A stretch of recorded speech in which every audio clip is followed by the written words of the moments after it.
Good morning, children. Today we'll study class 10 Geography, Chapter 4 Agriculture.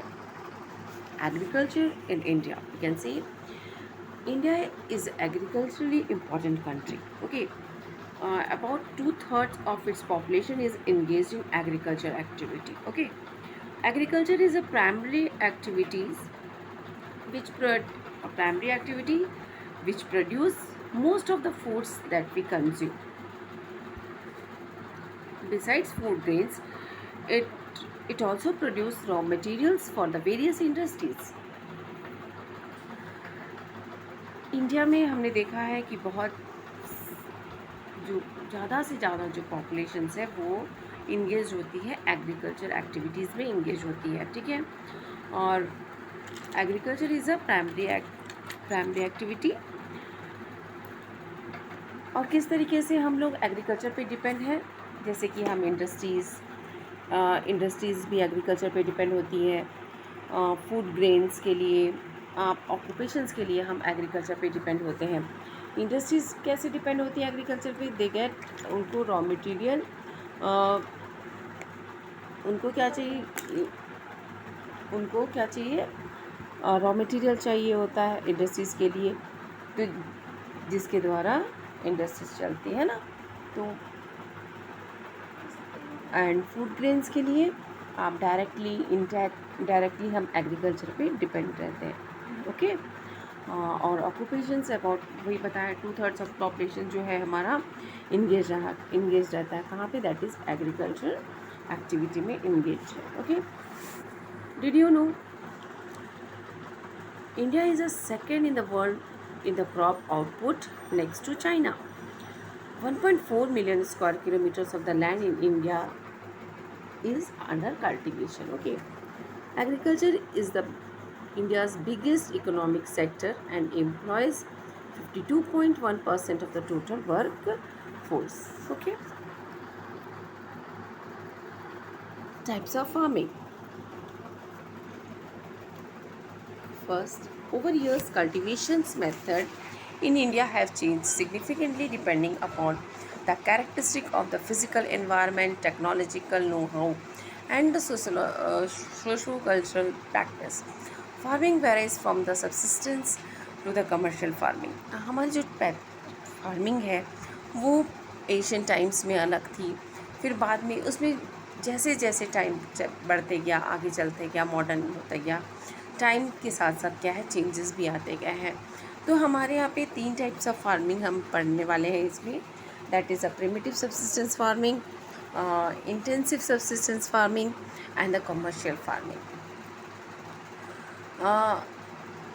सबसे ज़्यादा rural area में हम कहाँ किस पे डिपेंड रहते हैं? दैट इज़ एग्रीकल्चर पे, ठीक है।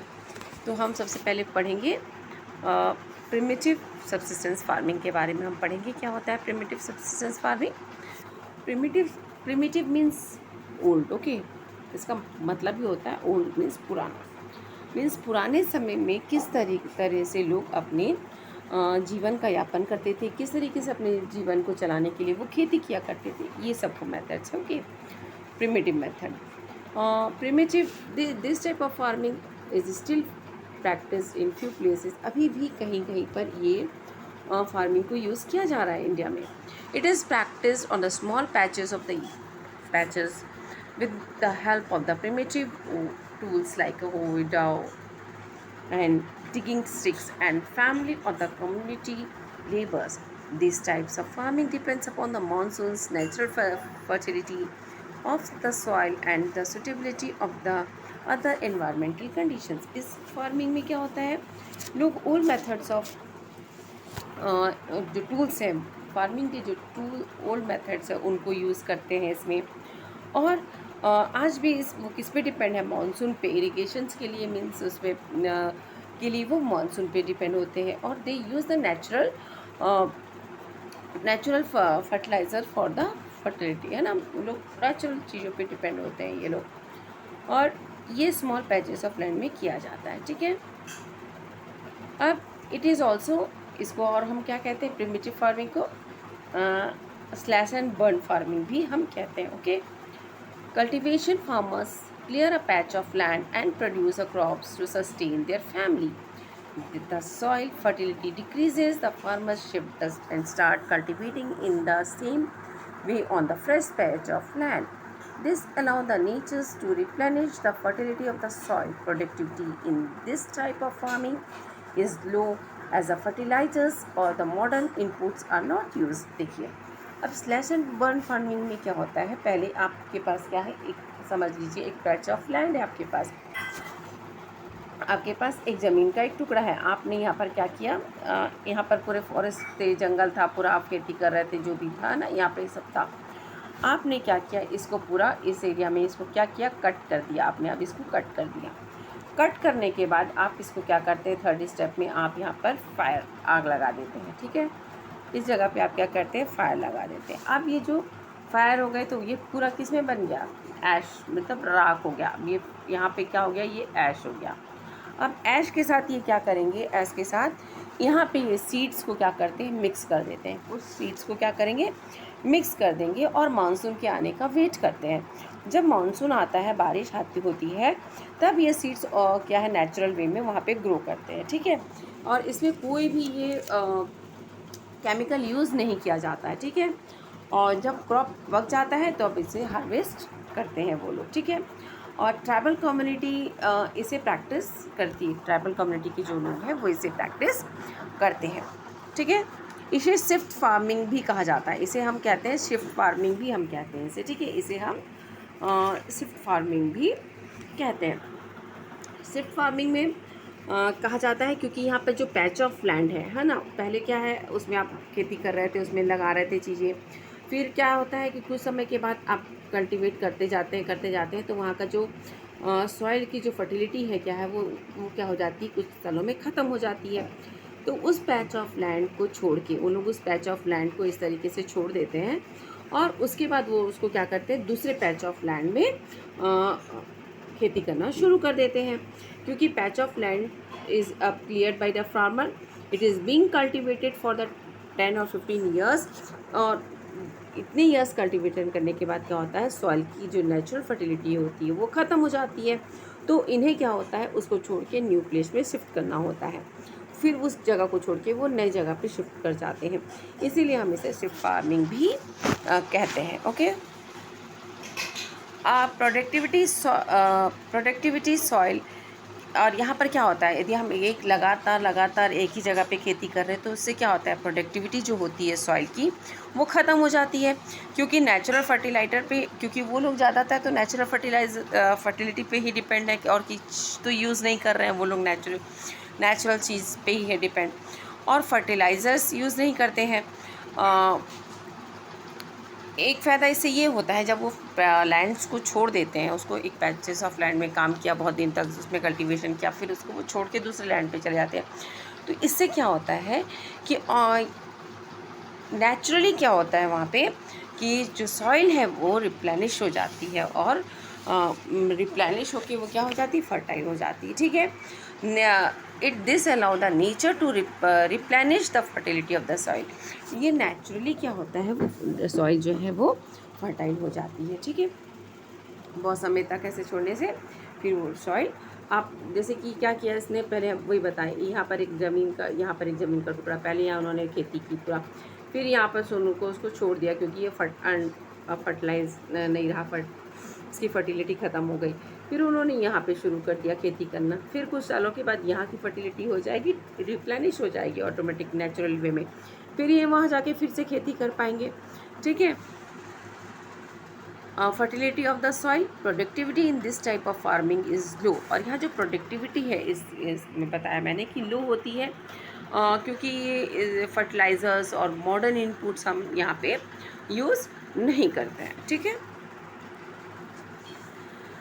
यहाँ पे कुछ डिफरेंट नेम्स दिए गए हैं। स्लैश एंड बर्न कल्टीवेशन जो है उसके डिफरेंट्स नेम दिए हुए हैं। नॉर्थ ईस्टर्न पार्ट में उसे जूमिंग कहते हैं, मणिपुर में क्या देखिए, मणिपुर यहाँ पे देखिए जूमिंग जो है ये north eastern states like Assam, Meghalaya, आपका मिज़ोरम और नागालैंड में इसे का जूमिंग कहा जाता है। ठीक है, और आप आ जाइए यहाँ पे, आपका बस्तर में हम देखते हैं डिस्ट्रिक्ट दीपा कहा जाता है, बस्तर डिस्ट्रिक्ट में। आप and in Andaman and Nicobar island में भी वही कहा जाता है, ठीक है। Pamlou in Manipur, okay. और झूमिंग है the slash and the burn agriculture is known as milpa. इसको देखिए वर्ल्ड में क्या कहा जाता है, मीपा बोलते हैं मैक्सिको में, वेनेजुला में हम इसको, आप देखिए मैक्सिको एंड सेंट्रल अमेरिका में मीपा बोला जाता है, ओके। तो ये सारे जो डिफरेंट नेम दिए गए हैं आप इसको स्टडी कीजिएगा कि स्लैश एंड बर्न फार्मिंग को दूसरे डिस्ट्रिक्ट्स में क्या कहा जाता है, इवन दूसरे कंट्रीज़ में क्या कहा जाता है, इसे रीड आउट कीजिएगा। अब नेक्स्ट आता है intensive subsistence farming. Intensive subsistence farming मतलब this type of farming is practice in the areas of the high population pressure on the land. यहाँ पे खेती कहाँ की जाती है, जहाँ पर बहुत ज़्यादा पॉपुलेशन हो, हाई पॉपुलेशन के एरिया में हम इसे खेती की जाती है यहाँ पे। और यहाँ पे आप इंटेंसिव मीन्स बहुत ज़्यादा प्रेशर, आप बोल सकते हैं इंटेंसिव मीन्स बहुत ज़्यादा प्रेशर होता है, बहुत ज़्यादा फोकस है ना, और किस तरीके से वो अपने जीवन का यापन करने के लिए खेती करते हैं। तो इंटेंसिव, ओके। तो किन कारणों से यहाँ पे ये क्या है, हाई पॉपुलेशन, किस एरिया में खेती की जाती है, इंटेंसिव सब्सिस्टेंस फार्मिंग हम करते हैं कहाँ पे, जहाँ पे बहुत ज़्यादा आपका क्या हो, हाई पॉपुलेशन हो, ठीक है। क्यों, क्योंकि हाई पॉपुलेशंस के लिए हमको वहाँ पे क्या चाहिए, मोर फूड चाहिए हमको, मोर फूड फॉर देम। लेकिन क्या होता है, हमारे पास यहाँ पे लिमिटेड लैंड होता है, लैंड तो बढ़ेगा नहीं, पॉपुलेशन कितनी भी बढ़ती जाए पर लैंड तो बढ़ने वाला नहीं है। यहाँ पे हमारे पास लिमिटेड लैंड होता है। यहाँ पर एक चैलेंज हमारे पास ये आता है, हाउ टू प्रोड्यूस मोर। हमारे पास पॉपुलेशन ज़्यादा है लेकिन लैंड हमारे पास लिमिटेड है। अब इसमें एक चैलेंज है कि हाउ टू प्रोड्यूस मोर, हम कैसे ज़्यादा से ज़्यादा प्रोडक्शन कर सकते हैं इससे। और ये जो इंटेंसिव सब्सिस्टेंस फार्मिंग है, it is a labour intensive, okay. It is a labour intensive farming where high doses of, यहाँ पे अब ज़्यादा से ज़्यादा लेबर को इन्वॉल्व किया जाता है, कहाँ पे, यहाँ पे इंटेंसिव सब्सिस्टेंस फार्मिंग में। जहाँ पे जैसे आप जहाँ पर पॉपुलेशन ज़्यादा होती है ना, वहाँ पे हम करते हैं इसको। और यहाँ पे हैवी डोजेज ऑफ, आप बोलिए बायोकेमिकल्स इनपुट यूज़ किया जाता है, इरिगेशन फैसिलिटीज़ यूज़ की जाती है ना, are use for obtaining higher production. मतलब ज़मीन थोड़ी सी है और हमको हायर प्रोडक्शंस करना है, बहुत ज़्यादा हमें कल्टीवेशन चाहिए। तो क्या करेंगे, खेत, क्योंकि अनाज हमको ज़्यादा चाहिए ना भाई, लोग बहुत ज़्यादा हैं और यहाँ पर ज़मीन का टुकड़ा उतना ही, तो यहाँ पर आप बताइए, high doses of biochemicals use करते हैं, अलग इरिगेशन फैसिलिटीज़ यूज़ करते हैं ताकि हायर प्रोडक्शन हो।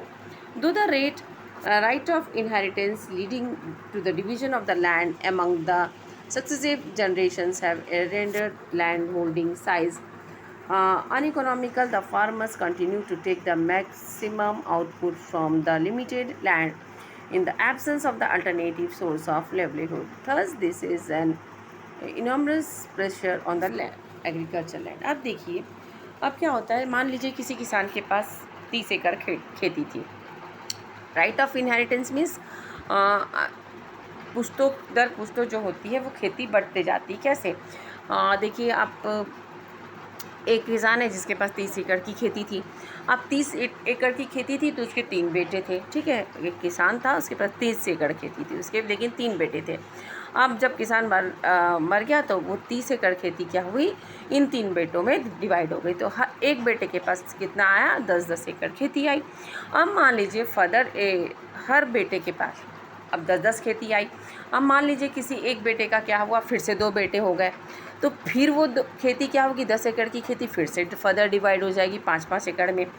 तो फिर एक जो बेटा रह जाएगा उसके पास सोचो 5, कहाँ किसान के पास पहले 30 एकड़ खेती थी, अब उसके पोते के पास समझ लीजिए सिर्फ एक 5 एकड़ की खेती रहेगी, है ना। तो इस तरीके से क्या होता है, खेत क्या होता है, बढ़ते जाता है, लैंड बढ़ते जाता है, ठीक है। राइट ऑफ इनहेरिटेंस है ना, बढ़ते जाता है, यहाँ पे प्रॉपर्टी का बंटवारा होते जाता है ना। तो ये इससे क्या होता है, रिड्यूस लैंड साइज होल्डिंग, और इससे क्या साइज़ जो है लैंड का वो रिड्यूस होते जाता है, ठीक है। और इसके कारण क्या होता है कि इससे क्या होता है, इनॉर्मस प्रेशर हमको कहाँ पड़ता है, एग्रीकल्चर लैंड पे बहुत ज़्यादा प्रेशर होता है।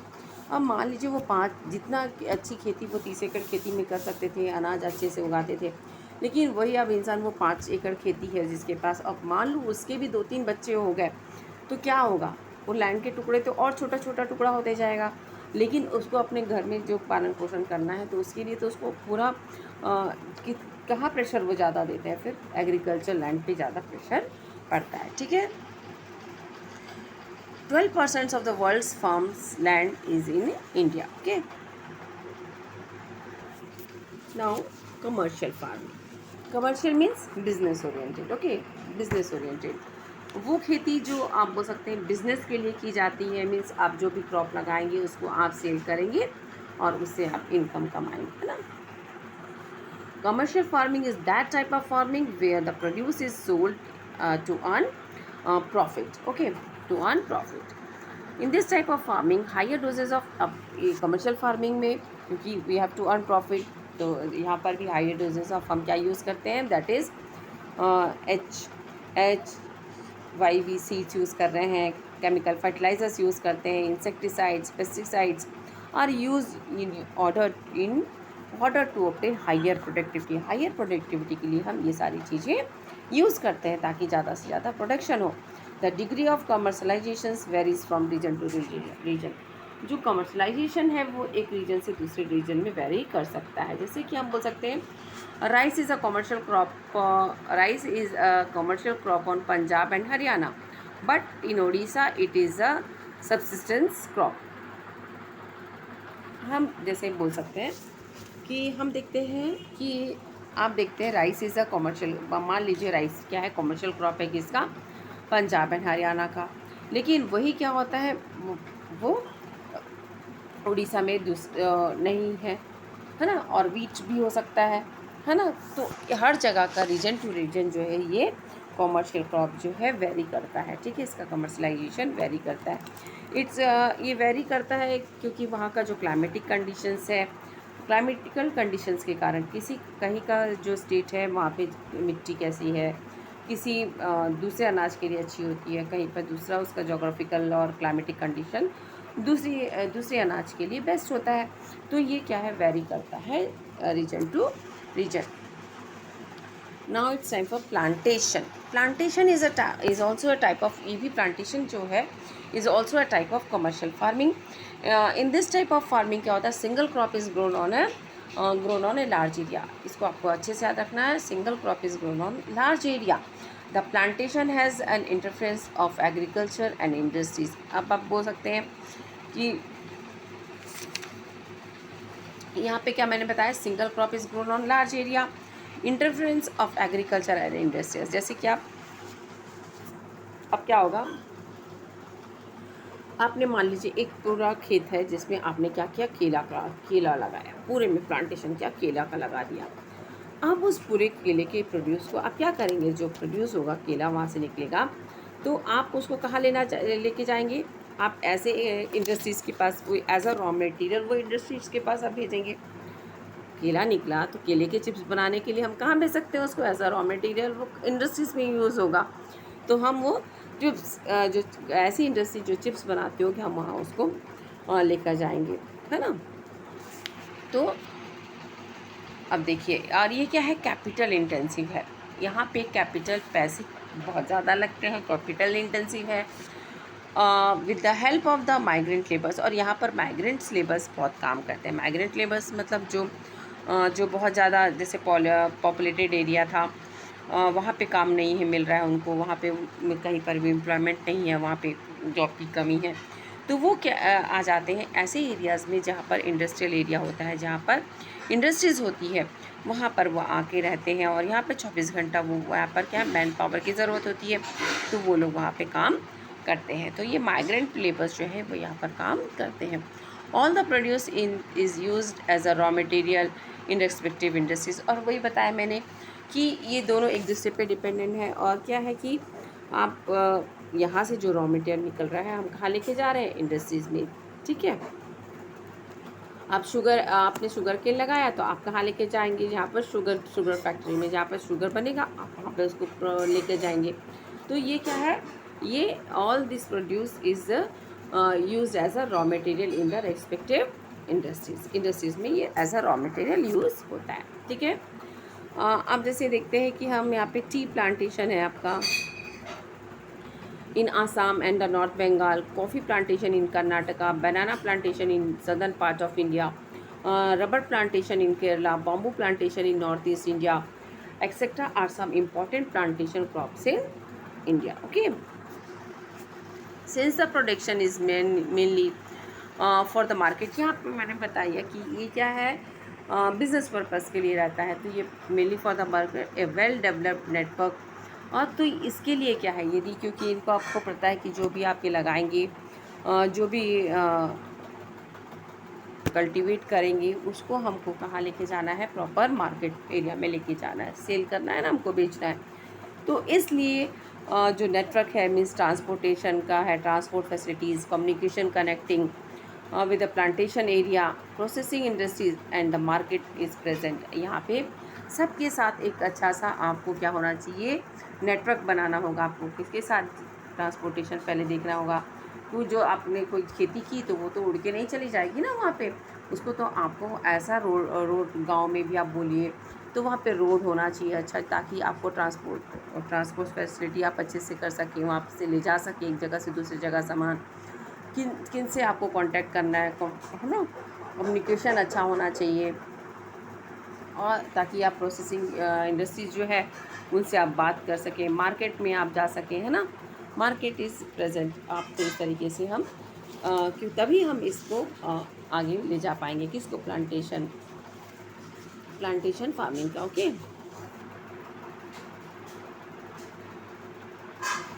अब हम देखते हैं क्रॉपिंग पैटर्न में हमारे पास है रबी, खरीफ एंड ज़ैद। 3 टाइप्स ऑफ है हमारा। तो रबी क्रॉप्स क्या होता है, रबी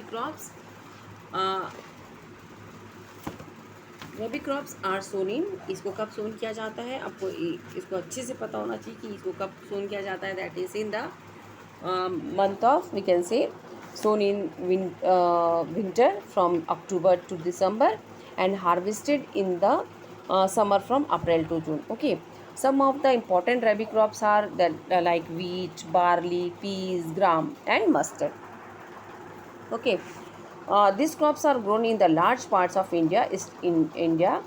States from north and northwestern parts such as, कहाँ पे लगाया जाता है रबी क्रॉप्स, आपको देखने को मिलता है हमें Punjab, Haryana, Himachal Pradesh, Jammu and Kashmir, Uttarakhand, okay, and Uttar Pradesh are the important for the productions of the wheat and other rabi crop. Okay,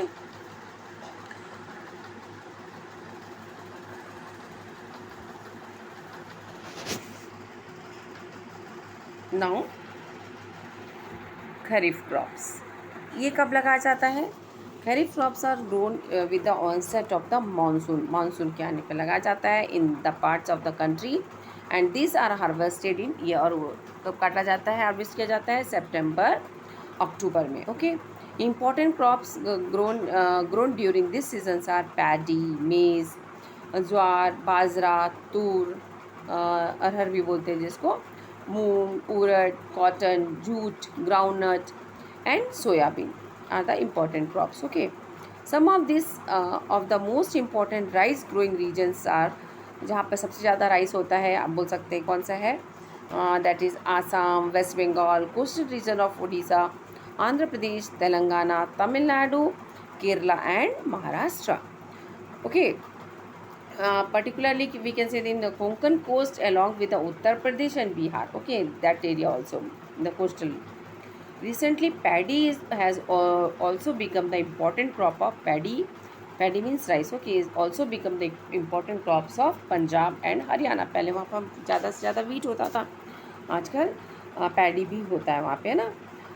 In states like Assam, West Bengal and Odisha, 3 crops are of the paddy. कितने crops? 3 crops of paddies are grown in a year. कहाँ पे उगाया जाता है 3 crops like Assam, West Bengal and Odisha. 3 crops of paddy are grown. Okay, Assam, West Bengal and Odisha. Remember that. कौन कौन से है वो, us, Aman and Bore. Okay, Boro, Aman and Boro. Now Z crops क्या है? The between of the Rabi and kharif crops season, rabi crops और आपका kharif season, दो सीज़न के बीच में there is a short season during the summer month is known has zaid season. इसको अच्छे से याद रखिएगा. Zaid season is a short season between rabi and kharif season during the summer months. Okay, और इसमें क्रॉप्स लाइक क्या क्या लगा जाते हैं? वाटरमेलन, मस्क मेलन, क्यूकम्बर,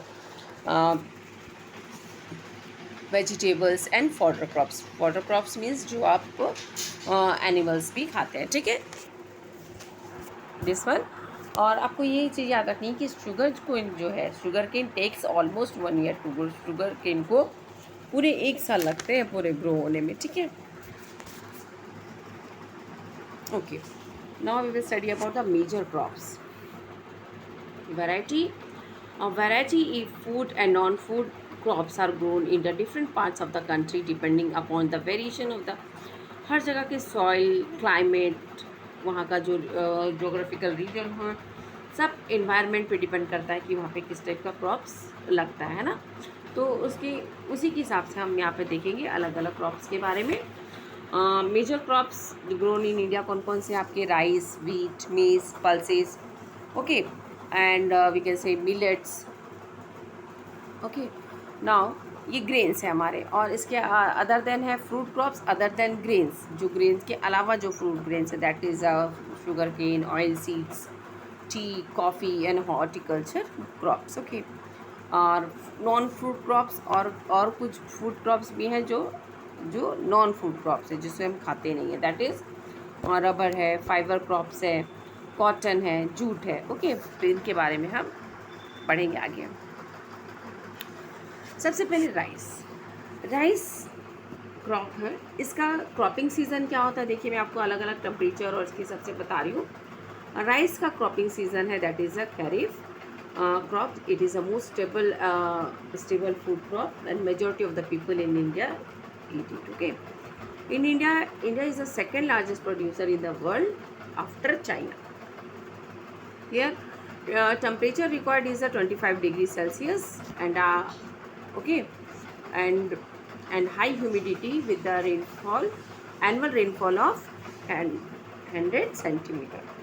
ठीक है, और area in which it grows is northern plains, northeastern states, deltic regions and coastal areas. Okay, and states where major states you can say Orissa, West Bengal, Bihar and Tamil Nadu. A key point for the key point you can say that the crop rice is a most important cereal crop. Most important cereal crops.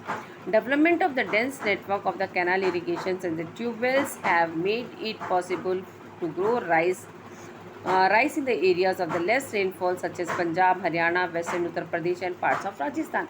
मैंने वही बताया जहाँ पर हम पहले नहीं होता था, लेकिन हम जहाँ पे इसको उगाया जा पा रहा है. क्यों? क्योंकि यदि हम बेस्ट वे कैनाल्स बन गए, डैम बना है, उसकी वजह से क्या होता है, हम ट्यूबवेल्स की मदद से यहाँ पर हम इरिगेशन अच्छा कर पाते हैं. तो जहाँ पे लो रेनफॉल हो रहा है वहाँ पर भी हम इसको उगा पाते हैं. किसको? राइस की खेती कर पाते हैं हम. तो हम पंजाब, हरियाणा, वेस्टर्न उत्तर प्रदेश और कुछ पार्ट्स ऑफ राजस्थान में भी हम राइस का कल्टीवेशन करते हैं. ये देखिए, आपका राइस का कल्टीवेशन के लिए आपका मेजर एरिया बता रहा है और माइनर एरियाज़ है. ये जो ग्रीन एरिया है that is all are the major areas where we grow rice. Okay, आपको अच्छे से पॉइंटेड ध्यान रखना है ये. Now about the wheat.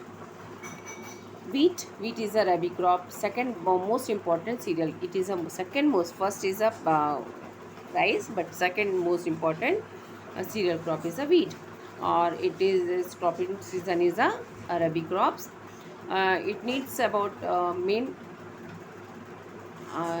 food of the north and the northwestern part of the country. Okay, It requires about cooling growing seasons, bright sun signs during harvest. Okay, and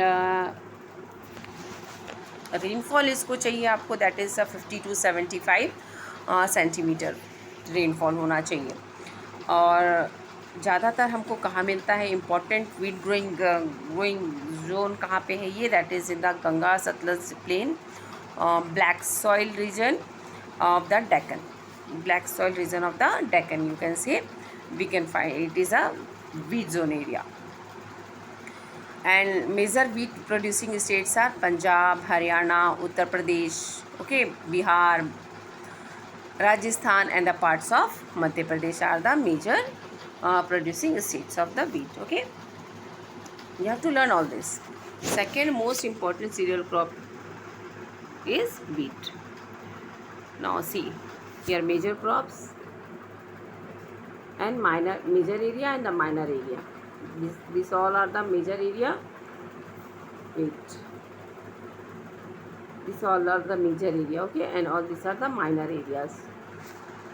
Study it properly. Okay, now we will see about the millets. Millets क्या है आपका? Millet are the crop which have high nutritional value. इसका क्या है? High nutrition value होता है. There are 3 types of millets, that like jowar, bajra and ragi. It is also a coarse grains. We can say it is a coarse grain. कच्चा अनाज है ये. ज्वार, बाजरा and ragi are the important millets grown in India. अब देखिए ज्वार क्या है, it is also is cropping season is about the kharif season. Third most important crop, jowar जो है वो थर्ड मोस्ट इम्पॉर्टेंट क्रॉप है हमारे यहाँ का, ठीक है. It requires rainfed crop area चाहिए, मीन्स लेस रेन होना चाहिए. और Maharashtra is the largest producer, इसका जो प्रोड्यूस सबसे ज़्यादा कहाँ हो रहा है, that is in Maharashtra. Though these are known as the coarse grains, they have the high nutrition value. वही बताया मैंने, they are coarse grain and they are having the high nutritional value. Ragi is rich, जो रागी है वो rich in iron, calcium, other micronutrients and the roughage. It is a crop of dry regions and grow well on the, ये कहाँ पे रागी कहाँ पे ज़्यादा होता है, it grow on dry region में, red, black, sandy and loamy soil. Okay, growing well. Karnataka is the largest producer of ragi. Okay, followed by Tamil Nadu, Himachal Pradesh, Uttarakhand, Sikkim, Jharkhand and Arunachal Pradesh are also the important ragi producing state. Jowar is the third most important food crop with respect to the area and the production. It is a rain-fed crop where means less rain is required. Okay, is the moist and grow in the moist areas. Maharashtra is the largest producer of the jowar, followed by Karnataka, Andhra and Madhya Pradesh. Bajra grows well on, बाजरा कहाँ पे अच्छे से होता है, that is grow well on sandy and the black soil. Rajasthan is the largest producer, followed by Uttar Pradesh, Maharashtra, Gujarat and Haryana. Now maize, used as both, आप बता सकते हैं इसका की पॉइंट क्या है, use both as a food and fodder. Kharif crop which requires, maize is a kharif crop which required about 21 degrees Celsius to 27 degrees Celsius temperature, and about it required 60 to 110 centimeter rainfall. Okay, and it grow well in the alluvial soil. You can say bhangar, old alluvial soil जिसको हम बोलते हैं, है ना, भंगार. It in states like Bihar it is grow as a rabi crops also. इसको हम rabi crops की जैसे भी उगा सकते हैं, ठीक है. use the modern inputs, high yield variety of seeds use होता है, fertilizers यूज़ होता है, and the irrigation have contributed to the increasing production of the maize. और इरीगेशंस के कारण, बेस्ट इरीगेशंस हम यूज़ करते हैं तो इसमें बहुत ज़्यादा प्रोडक्शंस इंक्रीज़ होता है, किसका, मेज़ का. Major maize producing states are Karnataka, Uttar Pradesh, Bihar, Andhra Pradesh, and that Andhra Pradesh and Madhya Pradesh. Okay.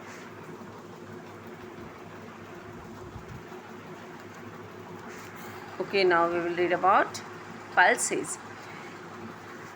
India is the largest producer as well as a consumer of the pulses in the world. क्यों? Why? Because in India most of the peoples are vegetarian. हम लोग बहुत सारे जो Indian लोग हैं all are vegetarian है ना, तो and for the vegetarian pulses are the rich source of protein. pulses जो है वो rich source of protein है, तो ये इसीलिए ज़्यादा इंडिया में प्रोड्यूस भी होता है और कंज्यूम भी होता है ना. This are the major source of protein in a vegetarian diet. Major pulses grown in India are tur dal, urad, moong, masoor, peas and gram. pulses need less moisture. pulses को कैसा चाहिए? लेस मॉइस्चर चाहिए and survive even in the dry conditions. ये dry conditions में भी survive करते हैं. Okay. All this crops except arhar help in restoring the soil fertility by fixing nitrogen from the air, because of which it is grown in the rotation with the other crops. इसको rotations में लगाया जाता है. किसको? all these crops अरहर को छोड़ के और help in the restoring of soil fertility, और इसको नाइट्रोजन मिक्स के साथ by fertility by mixing the nitrogen from the air, because of which it is grown in the rotation with the other crops. इसको rotation के साथ दूसरे crops के साथ लगाया जाता है. Major pulses producing states in India are Madhya Pradesh, Uttar Pradesh, Rajasthan, Maharashtra and Karnataka. ठीक है.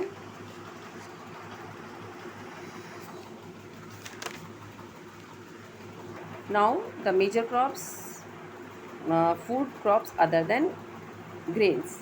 ग्रेन के अलावा जो फूड क्रॉप्स हैं हम उसके बारे में देखेंगे. That is sugar cane. Sugar cane के लिए it is grown in the tropical as well as the sub tropical area. Tropical area means आप जहाँ बहुत गर्म, ज़्यादा गर्म होता है. सब ट्रॉपिकल जो उससे थोड़ा ठंडा होता है, ऐसी जगह पे भी पाया जाता है. और इसको चाहिए कैसा टेम्परेचर चाहिए? That is 21 degree Celsius, 21 degree to 27 degree Celsius तक का टेम्परेचर चाहिए. और एनुअल रेनफॉल होना चाहिए. That is 75 centimetre to 100 centimetre rainfall होना चाहिए. किसके लिए? शुगर केन के लिए. और मैंने बताया it almost takes 1 year to grow. Okay. Can be grown on the variety of soils. यहाँ पर आप variety of soils needs manual labour. ये क्या है? यहाँ पर मैनुअल लेबर हमको बहुत ज़्यादा ज़रूरत होती है. क्यों? For sowing and harvesting of sugar cane. Okay, India is the second largest producer after Brazil. Brazil is the first largest producer of sugar cane, and after that India is the second largest producer of sugar cane. Main source of sugar cane, sugar, jaggery, खंडसारी, इन सब के लिए हमको use होता है. ये sugar cane क्या है? As a raw materials भी बहुत सी इंडस्ट्रीज़ में यूज़ होता है. जैसे हम शुगर इंडस्ट्रीज़ में हम ले जा सकते हैं. मोलासेस है, खंडसारी है, जैगरी है, गुड़ बनाने वाली फैक्ट्रीज़ हैं, इसमें काम आता है. और मेजर शुगर प्रोड्यूसिंग स्टेट्स आपका कहाँ का है? Uttar Pradesh, Maharashtra, Karnataka, Tamil Nadu, Andhra Pradesh and Bihar, Punjab and Haryana. Clear? Now we can see oil seeds. Oil seeds से क्या समझ सकते हैं हम लोग? Crops from which we extract oil. ऐसे क्रॉप्स जिससे हमको ऑयल्स मिलते हैं. Extract oil from oil. Okay. Like groundnut, mustard, coconut, sesame, soybean, castor, linseed और सनफ्लावर. लिनसीड मीन्स आप बोल सकते हैं ना, अलसी होता है ना. अब देखिए, use in the productions of soap. इसको कहाँ यूज़ किया जाता है? आप यूज़ कर सकते हैं सोप बनाने में. कॉस्मेटिक ऑइलमेंट्स की जो है उसमें हम इसको यूज़ करते हैं बनाने के लिए. Most are edible and use for cooking mediums. बहुत सारे क्या है इसमें से एडिबल भी है, हम खाते भी हैं. सोयाबीन का भी तेल हम खाते हैं. सनफ्लावर जो है मस्टर्ड ऑयल भी हम खाते हैं, ग्राउंडनट ऑयल भी हम खाते हैं ना, ये सब चीज़ें खाने एडिबल भी है ये सब। Some of this are use for, और कुछ जो है वो रॉ मटेरियल यूज़ होता है in the productions of soap, cosmetic and ointments बताया मैंने। Groundnut is a kharif crop and accounts of for 50% of the oilseed produced in the country. Andhra Pradesh followed by Tamil Nadu, Karnataka, Gujarat and Maharashtra. Linseed and mustard are rabi crops. आपको ये पता होना चाहिए, linseed और and mustard are rabi crops. Okay.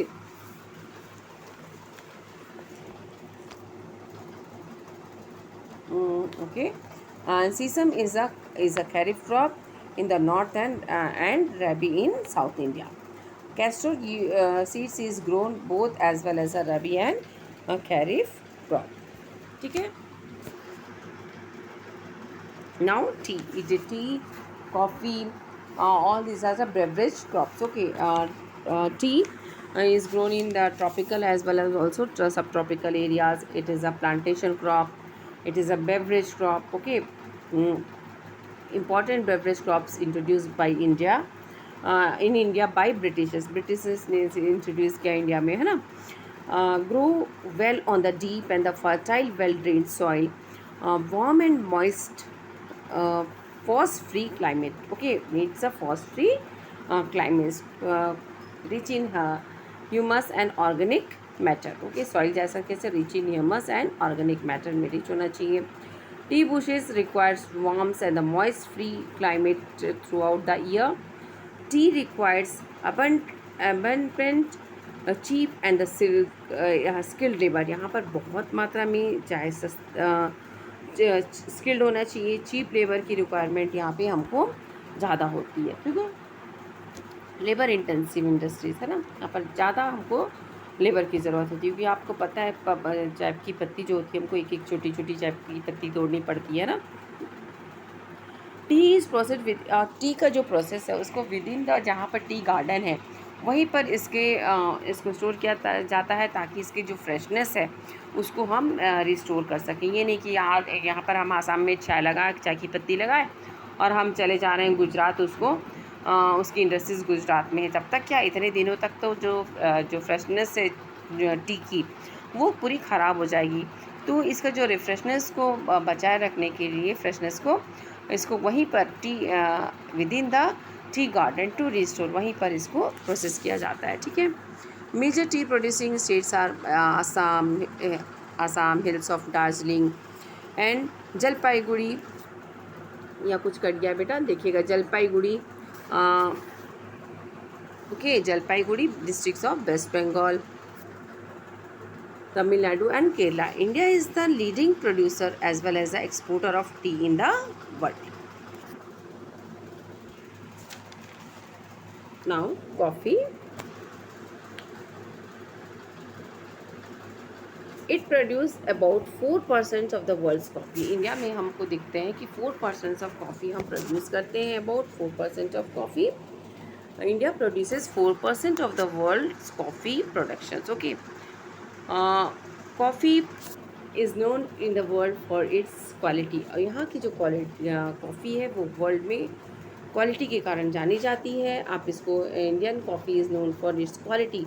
Arabic variety from the Yemen से, मतलब Arabic variety of जो coffee यहाँ पे आई दैट इज़ यमन से आई, वो भी बहुत ट्रेड होता है यहाँ से. इंडिया प्रोड्यूस, मैंने बताया 4% of the world coffee produce करती है India. Initially produce in Baba बुंडा hill, that is a Chikmagalur, Karnataka district. Okay, Chikmagalur in Karnataka district. Now also its production is confined to the Nilgiri in Karnataka and Kerala and Tamil Nadu, ठीक है.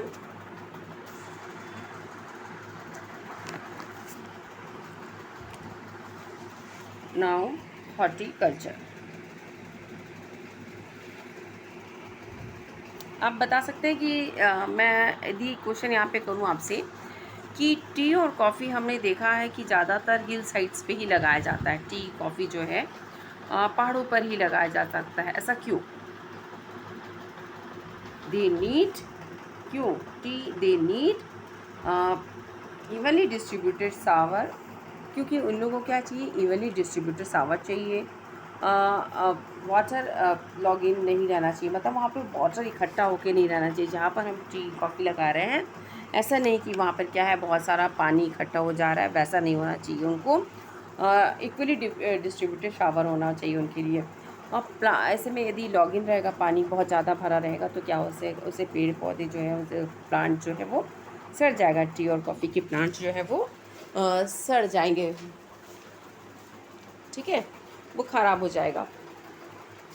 इसीलिए क्या करते हैं इसको, आप जैसे पहाड़ों में लगाएंगे तो पहाड़ों में जब पानी आएगा तो उससे क्या होगा, पानी जो है वो एक्स्ट्रा पानी जितना भी है क्या वो प्लांट हिल में लगाने से क्या है पूरा पानी बहकर, अब यहाँ पर हिल साइड्स में लगाया हमने तो क्या होगा, हिल साइड्स में हम लगा रहे हैं तो यहाँ पे हम खेती कर रहे हैं तो जितने भी एक्स्ट्रा पानी होगा वो क्या होगा, बह के नीचे निकल जाएगा, है ना, वो जमा नहीं होगा यहाँ पे और प्लांट्स ख़राब नहीं होंगे। इसलिए ज़्यादातर इन्हें ऐसी जगह पे लगाया जाता है।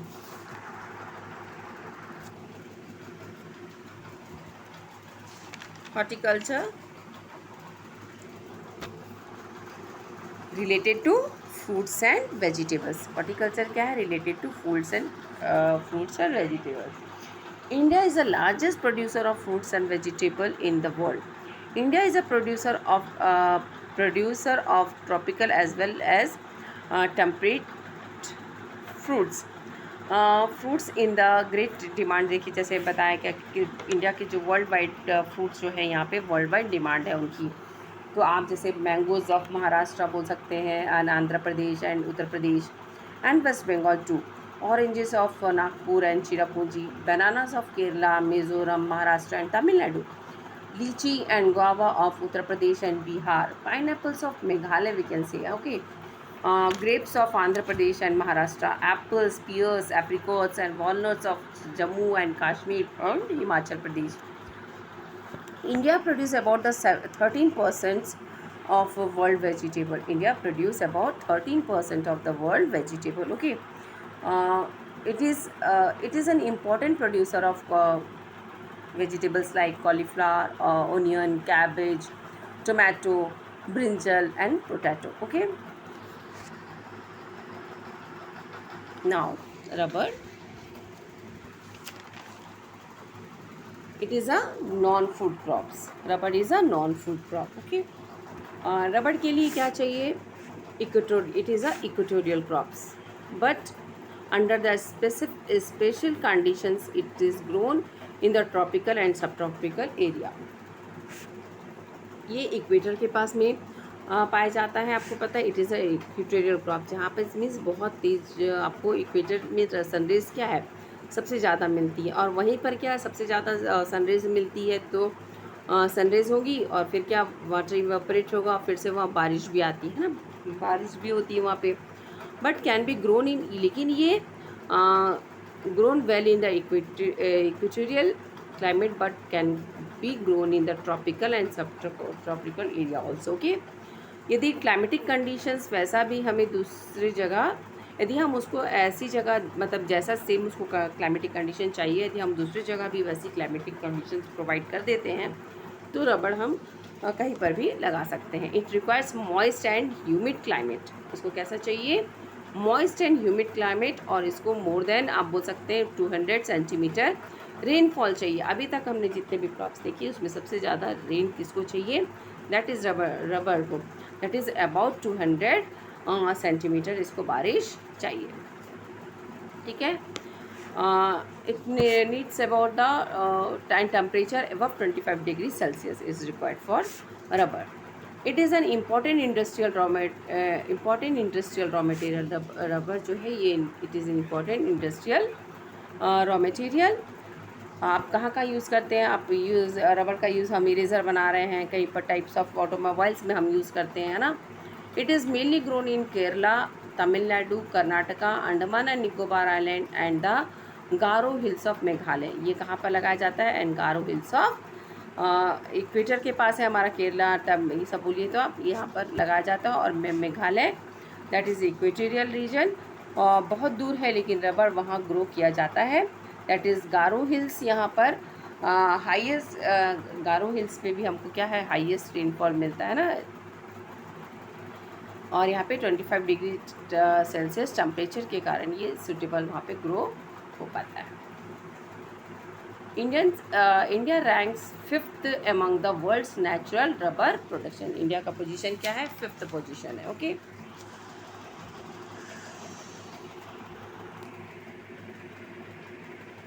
ओके, यहाँ पे आप consumption of the natural rubber का हम कंजम्पशन देख रहे हैं, कहाँ पर कितना हुआ है देखिए। अदर्स ऑटो टायर्स में, ऑटो टायर्स एंड ट्यूब्स में, साइकिल टायर्स एंड ट्यूब्स में आप ये अलग अलग कैमल बैग के लिए कितना, फुटवेयर्स के लिए कितना, बेड्स एंड हाउसेस के लिए कितना कितना कहाँ का यूज़ किया है, ये उसका पाई चार्ट दिया गया है।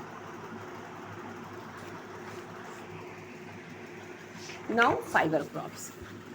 फाइबर क्रॉप्स में क्या मतलब है, उस वो चीज़ क्रॉप जिससे हम कपड़े बनाते हैं, that is use for the textile industries. Okay, कपड़ा बनाने के लिए यूज़ किया जाती है। अब जैसे इसमें कौन कौन सा है, कॉटन है, जूट है, हेम्प है और and natural silk are major fibre crops. Okay, cotton is a vegetative है, क्योंकि ये हमको पेड़ से मिलता है ना। वहीं पे हम जो सिल्क की बात करते हैं, silk is not grown, it is not a vegetative. ये प्लांट से हमको नहीं मिलता है। सिल्क कहाँ से मिलता है, सिल्क हमको कैसे मिलता है, कोकून सिल्क है, cocoon of the silk worm से मिलता है। फिर उसको वो कहाँ पर उगता है, फेड ऑन मलबेरी लीव्स पे, उसको फिर सॉफ्ट लीव्स पे वो ग्रो करते हैं। ये देखिए यहाँ पर पूरा आपको बताया गया उसका प्रोडक्शन, देखिए इस तरीके से है ना, कोकून के अंदर रहता है ये कीड़ा, फिर उसको निकाला जाता है, इस तरीके से उसको ग्रो किया जाता है। इसको हम कहते हैं सेरीकल्चर। क्या कहते हैं, sericulture. The first three and the derive from the crops grown in the soils. इसके बाकी सब क्या पेड़ से मिलता है, लेकिन जो सिल्क है is obtain from the cocoon of the silk worms fade on the green leaves of the specially mulberry, soft leaves रहती हैं बहुत। rearing of the silkworm for the production of silkworms for the production of the silk fiber is known as sericulture. Okay, now cotton आपको पता है कि it is a vegetative plant, बताइए plant से मिलता है। India is believed to be the original home of the cotton plant। ठीक है, यहीं से स्टार्ट हुआ है, और one of the main raw material for the cotton textile industries. India is the third largest producer of the cotton in the world. Cotton grows well in the dried, कैसे part में होता है, dried parts में, और parts of black soil of the Deccan plateau. आपको पता है कि ब्लैक सॉइल को हम कॉटन सॉइल भी बोलते हैं, क्योंकि वो बेस्ट ग्रो होता है ब्लैक सॉइल में।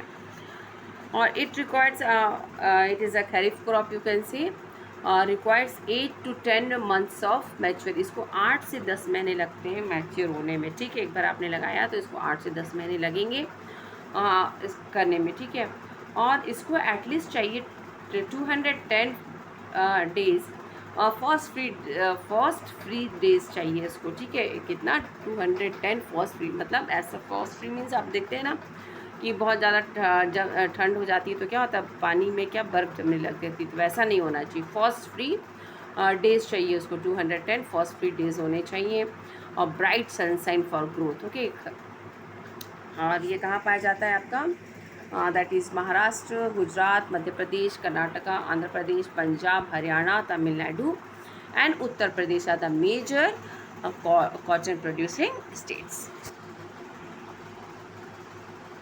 नाउ जूट को हम बोलते हैं एज अ गोल्डन फाइबर भी हम बोलते हैं इसको, कलर के कारण। ग्रोज वेल इन द, आप बता सकते हैं कैसे, high temperature and well drained, means more rainfall आप बोल सकते हैं, and fertile soil of the flood plains area. ठीक है, flood plain areas of that is West Bengal का हर साल मतलब सॉइल यहाँ पे क्या होता है, रिन्यू हो जाता है। फ्लड प्लेन एरियाज जो है वहाँ पे क्या होता है, हर साल जो होता है क्या होता है, सॉइल जो होती है रिन्यू हो जाती है ना। जैसे कि कैसे हो जाती है रिन्यू, बाढ़ अपने साथ क्या करता है, बहुत सारी मिट्टी लेकर आता है। फ्लड प्लेन मीन्स बाढ़ आना, वहाँ से बाढ़ आ रही है, बहुत सारी अपने साथ बहुत सारी मिट्टी सील्ट वगैरह लेकर आ रही है, और वो उसको क्या करती जाती है, एक साथ कहीं जमा करके फिर आगे बढ़ जाती है। तो वो उससे क्या होता है, जो फ्लड प्लेन एरियाज़ है वो बहुत ज़्यादा फर्टाइल हो जाता है। Fertile soil of flood plain areas of that is of West Bengal area. Okay, use for making variety, इसको बहुत सारे प्रोडक्ट्स के लिए यूज़ किया जाता है, जैसे हम मैट्स, रूफ, कारपेट्स और हैंडीक्राफ्ट प्रोडक्ट्स हम इससे बहुत बनाते हैं जूट से, ठीक है।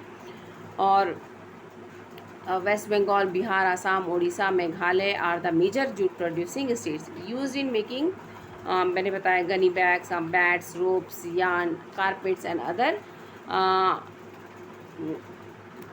आर्ट एंड क्राफ्ट्स की जो चीज़ें हैं, आप बोल सकते हो हैंडीक्राफ्ट की जो चीज़ें हैं, आर्टिफैक्ट्स हम इससे बनाते हैं। Due to its high cost, ये क्या होता है, हाई कॉस्ट होता है, इसका कॉस्ट बहुत ज़्यादा होता है।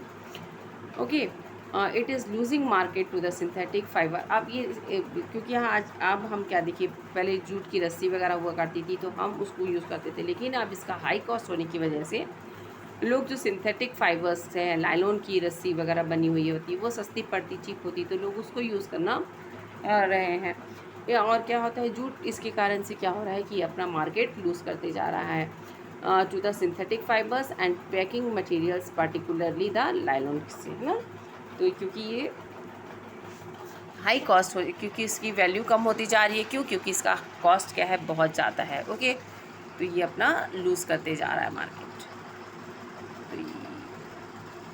Okay, thank you.